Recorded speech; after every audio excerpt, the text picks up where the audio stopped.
C'est également se rendre compte qu'on ne devient jamais leader tout seul, qu'être un leader, c'est grâce aux autres. Les autres nous ont fait devenir un leader.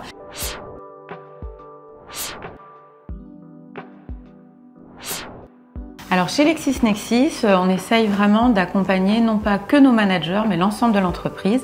Donc une fois par an, on forme quand même nos managers à ces biais inconscients, de prendre conscience qu'on a tous ces biais et comment les neutraliser au quotidien. Donc on forme nos managers pour éviter qu'ils en aient trop. Et puis on le cascade aussi au sein de l'entreprise. On forme l'ensemble des collaborateurs avec différentes sessions de formation, mais on essaye de le cascader dans toute l'entreprise. La diversité, c'est un fait, c'est un constat. Ce que j'aime bien dans la diversité chez Lexis, c'est que on a des talents divers, juristes, ingénieurs, commerciaux.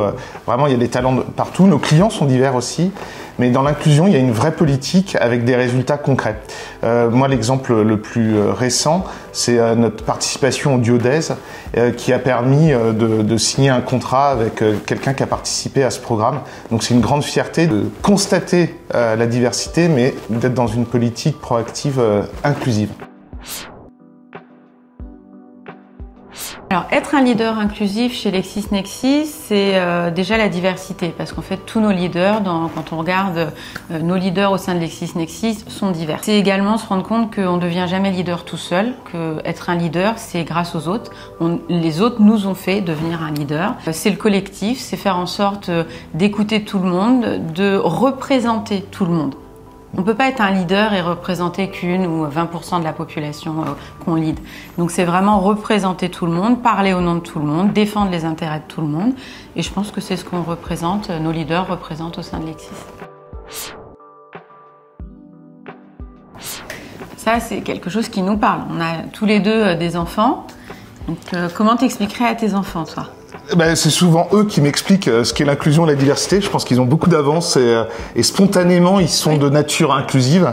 Et moi, j'en apprends beaucoup sur comment progresser et comment une organisation peut progresser en termes d'inclusion à travers mes enfants. Ils voient pas les différences, en fait, les enfants. Donc, spontanément, ils voient pas les différences. C'est au fur et à mesure qu'ils grandissent qu'on voit les différences. Donc, en ce sens, effectivement, on apprend d'eux aussi. Ouais, tout à fait. We are the world, mais c'est un petit peu facile. Mais ceci dit, ça incarne réellement ce qu'est l'inclusion et la diversité de talents pour faire quand même un tube planétaire qui existe encore 40 ans après. Mais si je veux être un petit peu plus subtil, il y a une chanson que j'aime beaucoup de Cyndi Lauper qui s'appelle True Color. Et si on va un peu plus loin dans les paroles, c'est vraiment la reconnaissance de la diversité, de casser ces barrières, ces filtres pour aller chercher les vraies compétences et les vrais talents partout où ils sont. Alors, citation préférée, moi je dirais celle de Nelson Mandela. Parce que d'abord j'admire beaucoup cet homme qui a été une telle grande inspiration pour tout le peuple sud-africain dans un premier temps, mais bien plus avec un rayonnement bien plus important partout dans le monde. Il a dit énormément de choses qui sont très inspirantes et très justes, me semble-t-il.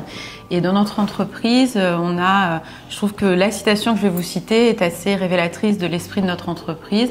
Donc je ne perds jamais, soit je gagne, soit j'apprends.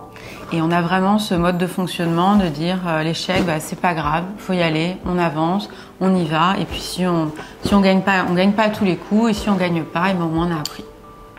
Et toi, Mathieu ? Sur l'inclusion, moi j'ai en tête une superbe citation de Saint-Exupéry dans Citadelle qui dit « Si tu diffères de moi, loin de me léser, tu m'enrichis ». Super héros.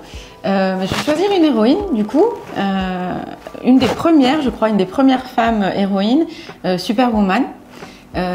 C'était avant les années 50, 1941. 1941 exactement, et ça a été revu encore, et aujourd'hui c'est devenu très très moderne. J'aime beaucoup cette super héroïne parce que je me dis elle a un côté très justicier. Et je trouve qu'en tant que DRH dans l'entreprise, on garantit un petit peu cette équité. On la garantit pas un petit peu, d'ailleurs, on garantit tout court cette équité au sein de l'entreprise. Et Wonder Woman, je crois qu'avec son lasso, en fait, quand elle attrapait quelqu'un avec son lasso, il ne pouvait que lui dire la vérité. Exactement. Et ça fait avancer l'état de droit. Et ça, je trouve que c'est vraiment très bien. Donc, ceci étant dit, on peut que vous inviter à nous rejoindre au sein de LexisNexis et à participer, à contribuer avec nous à créer ce monde inclusif qu'on développe au sein de notre entreprise.